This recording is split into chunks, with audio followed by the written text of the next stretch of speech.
ouvintes! Começando mais um episódio do Tá de Clinicagem, seu podcast semanal de revisão e atualização em clínica médica.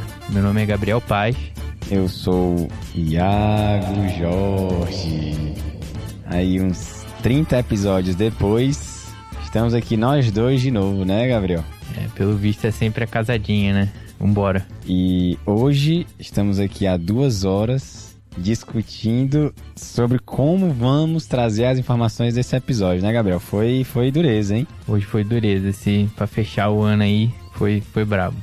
Esse assunto, né, que tá no título do episódio, que é de rastreios com foco, né, nas condições metabólicas. Então, a gente tem uma salada de diretrizes, com recomendações, às vezes discordantes. Então, a gente passou esse tempo aqui organizando, né, as evidências, as diretrizes, para trazer de uma forma mais organizada, né, com sentido para os ouvintes. A gente vai usar principalmente como base aqui, pessoal, as recomendações da USPS Task Force, né, que é uma associação que a gente sempre cita aqui no podcast, né, que é a Associação Preventiva dos Estados Unidos, e eles classificam em grau de recomendação e quais condutas devem ser tomadas para esse tipo de paciente que a gente vai discutir.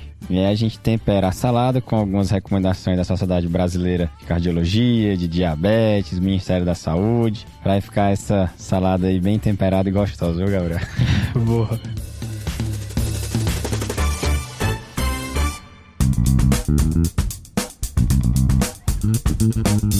E antes de começar, Iago, vamos falar um pouquinho da parceria com o Medcoff?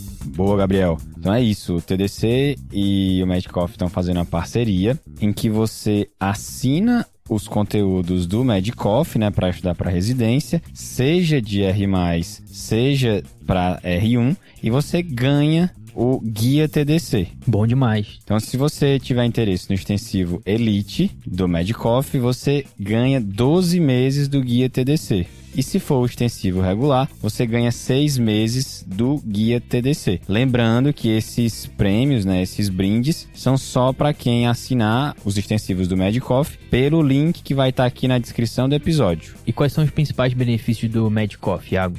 Então aí são vários, viu, Gabriel? Legal. A gente começa citando a inteligência artificial generativa. Lembrando que a gente tem episódio já sobre inteligência artificial, confere lá. Brabo. As aulas são objetivas e completas, né? Desde o básico até o avançado, sem esquecer da didática.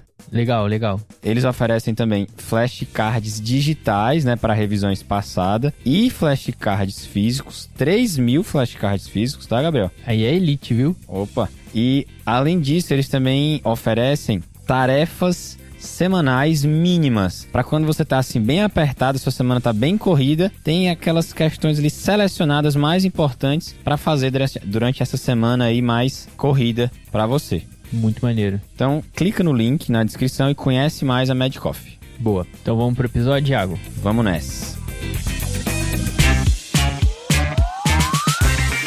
Então, conta aí pra gente qual que é o caso, Gabriel. Então, Iago, a gente vai começar com um caso bem do dia a dia, tá? Você tá lá no seu consultório e aí você recebe a Dona Maria. Ela tem 52 anos, é uma paciente sedentária e tem uma história de obesidade, inclusive confirmada pelo IMC, que é 32. Tá? No momento ela está completamente assintomática e ela vem para você com o motivo da consulta bem específico, que é fazer um check-up. Que é bem inespecífico, né, galera? Exato.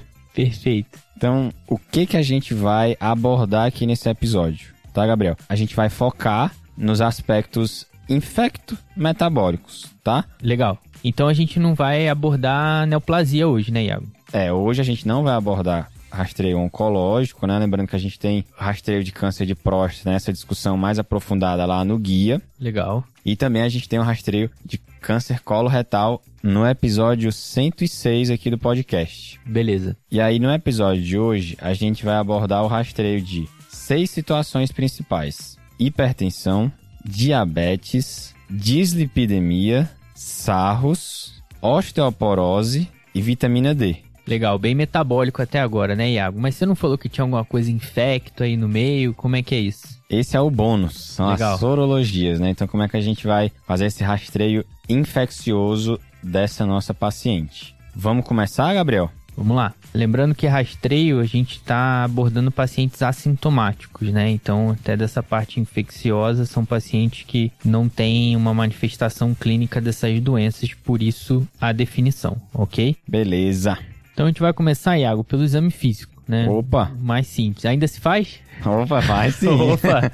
Pelo menos isso aqui tem que manter, né? Medida, Iago, da pressão arterial, aferição, né? O nome mais correto. A gente tem uma recomendação, né, da USPS Task Force de aferir a pressão arterial nos 2 membros, tá? Em todo paciente adulto acima de 18 anos, obviamente, a cada contato médico. Tá bom? Então é uma oportunidade, né, que a gente tem ali na consulta daquele contato com o profissional de saúde de, eventualmente, né, diagnosticar uma hipertensão, que a gente sabe que muitas das vezes é assintomática e é uma baita oportunidade de a gente começar um tratamento precoce e manejar fatores de risco cardiovasculares.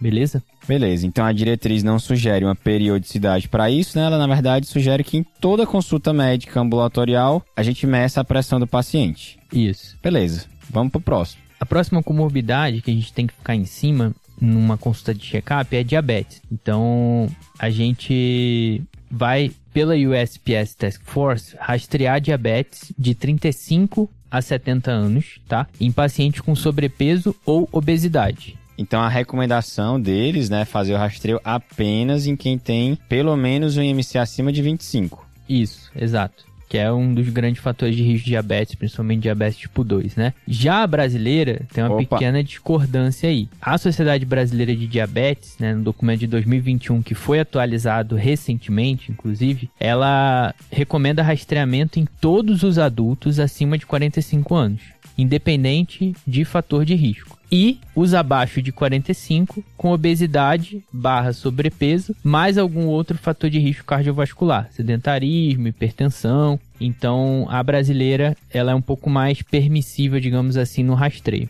Acho que é bacana, né? Assim, você fazer esse rastreio, o exame, em geral, de baixo custo, né? E que pode trazer grandes benefícios para os pacientes. É uma doença comum e que, na maioria das vezes, silenciosa, né? Pode acontecer, ocorrer por anos até a pessoa ter os primeiros sintomas e aí já perdeu esse tempo aí de tratamento. E como que a gente vai fazer esse rastreio, Gabriel? Então, a diretriz brasileira, ela coloca a glicemia de jejum, tá? Que é uma possibilidade, a hemoglobina glicada e o teste de tolerância oral à glicose. Os 3 são equivalentes. Só lembrando que a glicemia de jejum é um pouco mais sensível, por isso ela é muito utilizada para rastreio. E em caso de um exame alterado, você deve repetir para você ter a confirmação do diagnóstico a partir de, obviamente, 2 exames alterados.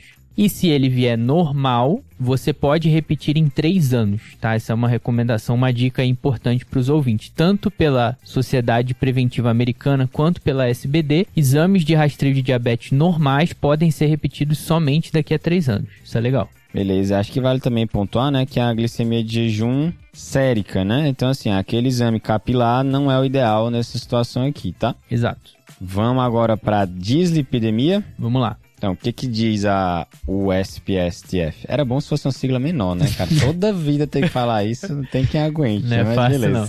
Então, dislipidemia, Iago, a USPS atualizou, né, recentemente. Gostei, já resumiu aí, né? Já desistiu do Task Force. Boa, daqui a pouco fim do episódio. Até tá... aquela sociedade, aquela U. Então, a recomendação da USPS diz que, no referente a dislipidemia, a partir dos 40 anos, a gente tem que, numa consulta médica, né, de check-up, ver se o paciente tem algum fator de risco cardiovascular, né? Eles dão como exemplo dislipidemia, diabetes, hipertensão ou mesmo tabagismo. Algum desses fatores de risco a gente precisa de exame, né? Então, por exemplo, diabetes a gente vai precisar, né, coletar os exames como a gente já comentou. Dislipidemia, idem, você vai precisar de um exame de colesterol total e frações para fazer esse diagnóstico. Então, a partir dos 40 anos, você acessaria esses fatores de risco, usando a informação desses fatores de risco, idade, etnia e outras mais, você vai calcular o risco cardiovascular desse paciente. E aí, Gabriel, uma das calculadoras de risco cardiovascular mais usadas é o score de Framingham, né? Em que você tem 6 variáveis. Você tem a idade, o HDL, colesterol total, pressão arterial, tabagismo e diabetes. E aí eu acho que vale lembrar que a gente agora há pouco comentou que o diabetes, a USPSTF recomendaria o rastreio em pessoas acima de 40 anos com sobrepeso ou obesidade. Mas aí, quando ele faz essa recomendação de você calcular o score de Framingham a partir dos 40 anos, então, da mesma forma que você vai precisar pedir o colesterol total e o HDL para calcular o score de Framingham, você também precisa saber se o paciente é diabético. Então, aqui cabe também a investigação de diabetes nesse contexto do cálculo do score de Framingham, né? Acho que essa recomendação de cálculo do score de risco cardiovascular para iniciar a estatina acaba tendo essa interface com essas outras áreas, né? Como a gente comentou, colesterol e agora diabetes, que aí acaba precisando você pedir a investigação, né, da dislipidemia e diabetes. Isso, a AHA tem um score que foi baseado no Framingham, em que você vai utilizar idade, sexo e esses fatores de risco que a gente acabou de comentar, inclusive exame laboratorial. Então, para calcular o risco, né, assim como na calculadora da diretriz brasileira, você vai precisar de exame laboratorial. Baseado nesses exames, você vai calcular o risco cardiovascular. E aí vem a recomendação. Se você tiver um risco cardiovascular de eventos, né, acima de 10% nos próximos 10 anos, associado a algum desses fatores de risco que a gente comentou, você tem indicação de iniciar a estatina como prevenção primária. Tá? Então aqui era um paciente, obviamente, que não teve evento prévio, mas tem fator de risco. Então o que eles fizeram foi, de certa forma, tirar o foco um pouco da dislipidemia e focar nesse risco cardiovascular, né? Então você calcula o risco cardiovascular, para isso você precisa saber dos níveis de colesterol e no fim, a intervenção que você pode ou não fazer é a prescrição de estatina. Exato, como prevenção primária. Beleza, Gabriel. Então, paciente acima de 40 anos, a gente vai fazer essa investigação para achar fatores de risco e calcular o risco cardiovascular. Mas e em pacientes mais jovens, né, com menos de 40 anos? Existe alguma recomendação de alguma diretriz? Porque muitas vezes os pacientes chegam para fazer esse check-up com menos de 40 anos. Tem uma recomendação do UpToDate? Vai dizer que tu nunca dosou um colesterol. Eu não, eu sigo as diretrizes. Olha o cara, rapaz. Tu pode estar com LDL de 300 aí, não sabe. A familiar que bateu e eu nem tinha um. Rapaz, pois eu já fiz colesterol muitas vezes, viu? Brincadeira, eu já fiz também. Garoto! Tava escondendo ouro. Fala aí. Então, Iago, se o paciente for mais jovem, né, a gente sabe, principalmente hoje em dia, né, nos Estados Unidos, por exemplo, que a gente vive uma epidemia de obesidade, né, pacientes mais jovens com muitos fatores de risco. Baseado nisso, o UpToDate ele dá uma outra recomendação que é mais focada na idade, em pacientes mais jovens. Beleza. Se o paciente ele realmente não tiver nenhum fator de risco, os homens a partir de 35 anos está recomendado pedir um colesterol e frações, tá? E mulheres acima de 45 anos. Beleza, e quando tem um fator de risco, né? Quando tem esse risco cardiovascular mais alto? Isso, quando tem qualquer fator de risco, aí entra obesidade, tabagismo, história familiar de doença coronariana, principalmente prematura, aí a gente vai dosar, né, o colesterol a partir de 25 anos em homens, tá? E a partir de 30 anos em mulheres. Então, bem mais jovem que a outra recomendação que a gente comentou. E aí você vai dosar, né, o colesterol e jogar no score de risco cardiovascular. Perfeito, né? O principal objetivo é esse. Então, beleza. Então, até agora, né, Gabriel, a gente mediu a pressão da Dona Maria. Quanto foi que deu? A pressão dela deu 119/88. Aquela pressão que o R1 inventa no prontuário, né? Boa.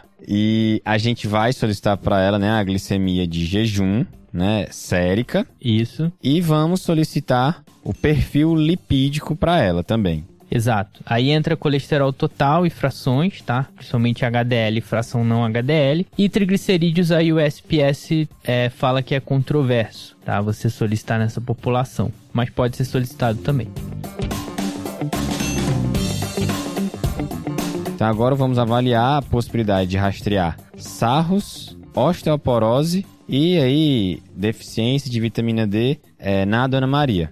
E aí, Gabriel, vamos começar pelos sarros? Vamos lá, Iago. Então, sarros, né, síndrome de apneia e hipopneia obstrutiva do sono, a gente, na USPS, a gente tem uma recomendação indeterminada, tá? A princípio, para rastreio populacional, ou seja, todo e qualquer paciente adulto que chegar no consultório, será que vale a pena, enfim, rodar um questionário de sarros? Parece que não. Só que justamente por ser indeterminado, tem alguns fatores de risco que a gente deve pensar, passar pela nossa cabeça enquanto médico, esse diagnóstico que a gente sabe que impacta muito, né, no prognóstico dos pacientes, é fator de risco para várias doenças cardiovasculares, inclusive FA, é uma causa de hipertensão secundária, e sono, né, é uma queixa geralmente subvalorizada pelo paciente. Então, às vezes o paciente tem realmente problema de sono e não valoriza essa queixa, tá? Então, para o paciente que tem fator de risco, a gente pode considerar conversar com ele e eventualmente aplicar um score diagnóstico para sarros. A Dona Maria, lembrando, é obesa e é uma paciente de uma idade mais avançada. Então, talvez a gente possa conversar um pouquinho com ela sobre sono, afinal faz parte da anamnese médica. E se a gente achar que é suspeito, rodar, por exemplo, um stop bang ou algum outro questionário diagnóstico validado. Beleza, aqui eu queria reforçar, né, que uma coisa é uma recomendação indeterminada, que é o caso aqui, né? Que basicamente ela diz que não sabe, né? Não tem evidência suficiente para recomendar ou para não recomendar. Pelo menos a nível populacional e geral, né? Como eu comentei. Justo. E outra coisa é recomendar contra. Exato.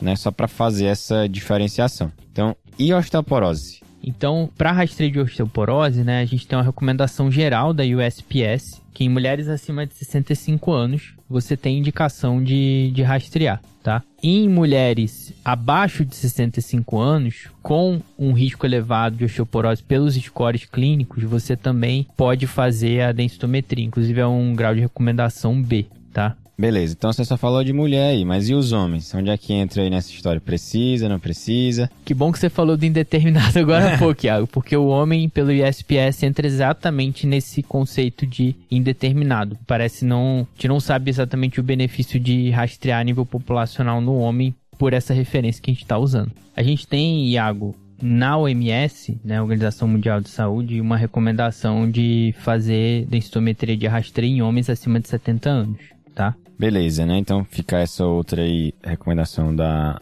OMS. Lembrar que se o paciente tiver outros fatores de risco, como por exemplo o uso prolongado de corticoide, você pode considerar fazer esse rastreio de forma mais precoce. Exato. E vitamina D, Gabriel. O que a gente tem de evidência para esse rastreio de deficiência de vitamina D? Legal, Iago. Então, se você for lá na referência que a gente está usando principal, que é a USPS, eles colocam como indeterminado, tá? Tanto o rastreio, né, dosagem populacional, quanto a suplementação, que também o nível não é muito bem definido. Porém, parece que o guia TDC se adiantou ao USPS. Opa! E eles vão até atualizar baseado no TDC, né? Mas antes disso, a gente, no guia recentemente lançou, né, a análise de um estudo que foi o Vital Trial, em que o editorial é taxativo contra a dosagem e a suplementação de vitamina D na população geral. Realmente não houve benefício e esse estudo foi em pacientes acima de 50 anos.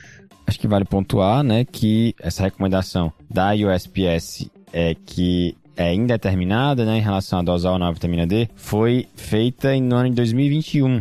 Então foi antes de ser publicado o estudo Vital, né? Que o Vital foi de 2022. Então as últimas evidências, né, sugerem que não existe essa recomendação, né? Então recomenda contra a dosagem de rotina da população geral de vitamina D. Exato. Beleza? E aqui é o mesmo disclaimer que a gente fez para densitometria, né? Obviamente, pacientes, né, que têm doenças que realmente têm indicação de dosagem, como, enfim, doença renal crônica, osteoporose definida, não entra nesse grupo aqui, né? Aqui a gente está falando de população geral, igual a Dona Maria, veio fazer um check-up, chegou lá, tem indicação ou não de dosar vitamina D nessa senhora? E a resposta é não, tá? Boa. Então aqui a gente finaliza nossa discussão sobre rastreio metabólico e vamos então para o rastreio infeccioso. O que você me conta aí para a Dona Maria, que é uma paciente assintomática, que a gente deve fazer de investigação infecciosa para ela, Gabriel? Beleza, Iago. Então, sorologia como nosso bônus, tá? Aí tem coisa brasileira recente, legal, tá? Tem o PCDT, né? O Protocolo Clínico de Diretriz Terapêutica de 2022, ano passado, do Ministério da Saúde, sobre IST, em que ele comenta quando rastrear IST e quais exames pedir. Então, bem resumidão aqui. HIV e sífilis a gente rastreia na população geral independente de fator de risco, abaixo dos 30 anos. Então, o paciente mais jovem, por uma consulta, teve uma oportunidade de contato com saúde, vale a pena ele fazer o rastreio de HIV e sífilis, tá? Beleza. Paciente acima dessa idade, acima de 30 anos, o manual coloca como na presença de fatores de risco você solicitar essa sorologia. Aqui, beleza, e qual é a pergunta que vem naturalmente? Quais são os fatores de risco, né?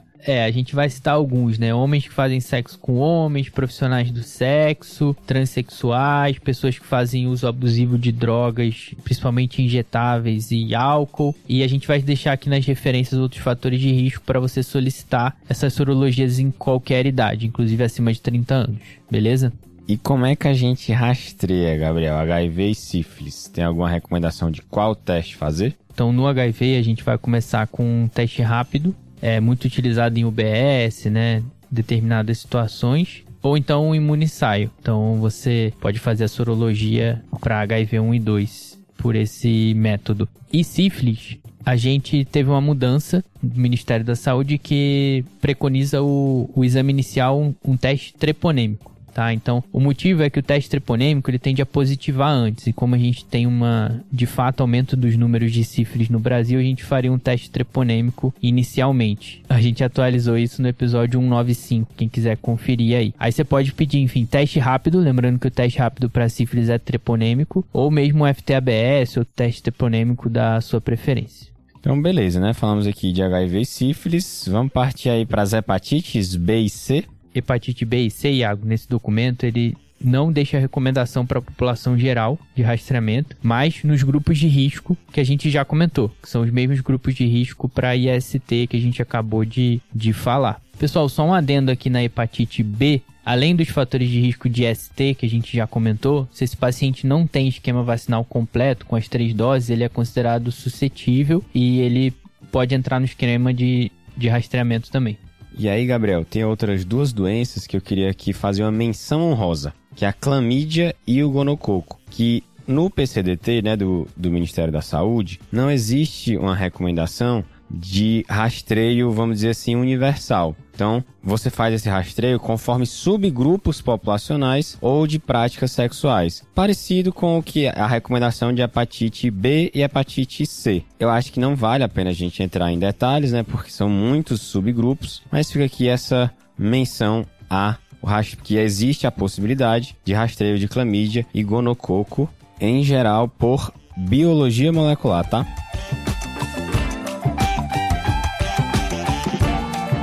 Beleza, então, Gabriel. Então, era isso que a gente tinha para falar de rastreio infeccioso para Dona Maria. Então, fechamos a parte metabólica e agora a parte infecciosa. Então, vamos fazer um resumão. O que a gente vai pedir para Dona Maria, Gabriel? Perfeito. Então, a gente vai examinar a Dona Maria, né? Como já fizemos, vimos a pressão arterial. Vamos solicitar para ela uma glicose de jejum, tá? Sérica.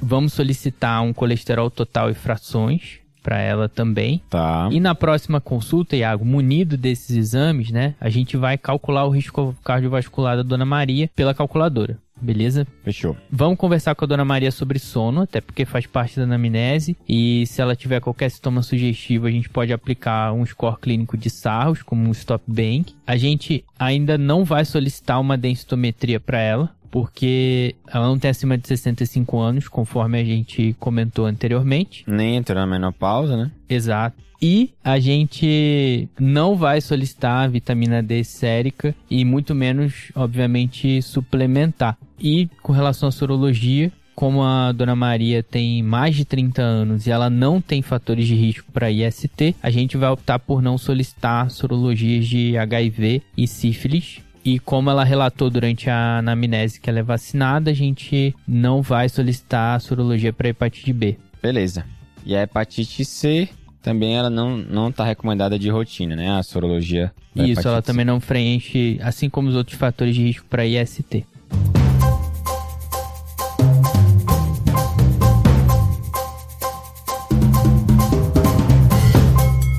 Então vamos aí para as nossas mensagens natalinas, Gabriel. Você desde o começo está querendo mandar essas mensagens? Cara, o primeiro salve, ele é muito especial e esse é um salve aí pra Natalina. Cara, mandou essa. Valeu, Natalina. Meia-noite aqui. Mandou um salve pra Natalina. Que beleza. Um abraço, Natalina. Abraço aí, Defante, também.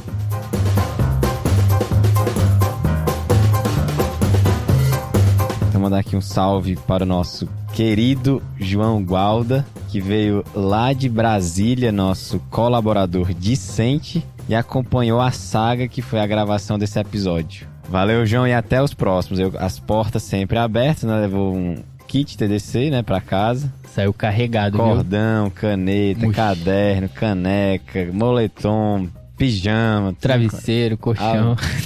E eu vou mandar também um salve pro Douglas Cavalcante e pros residentes de clínica médica lá do HCN, o Hospital do Centro-Norte Goiano, que comenta que o TDC faz parte da rotina deles. Então, um salve lá pra todo mundo do HCN. Show!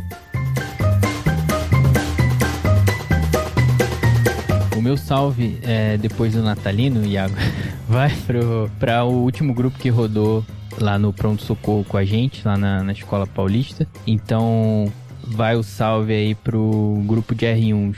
Ângelo Zanini, Grande, Gabriel Alexandre, Ana Carolina, Mariana Lima e Guilherme Ribeiro. E pro grupo de R2, a Eduarda, o Gabriel, a Vitória, a Isabela e o grande Augustus, que rodou com a gente lá também. Não esqueceu ninguém não, Gabriel? Não, falei até demais. Beleza.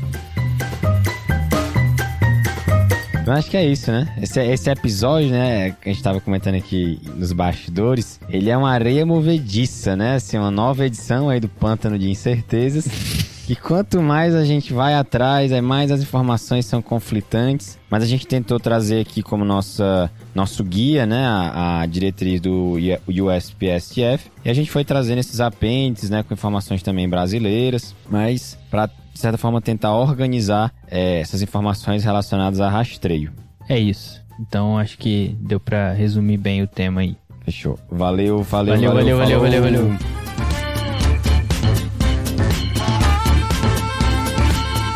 Esse podcast tem como objetivo educação médica. Não utilize como recomendação. Para isso, procure o seu médico.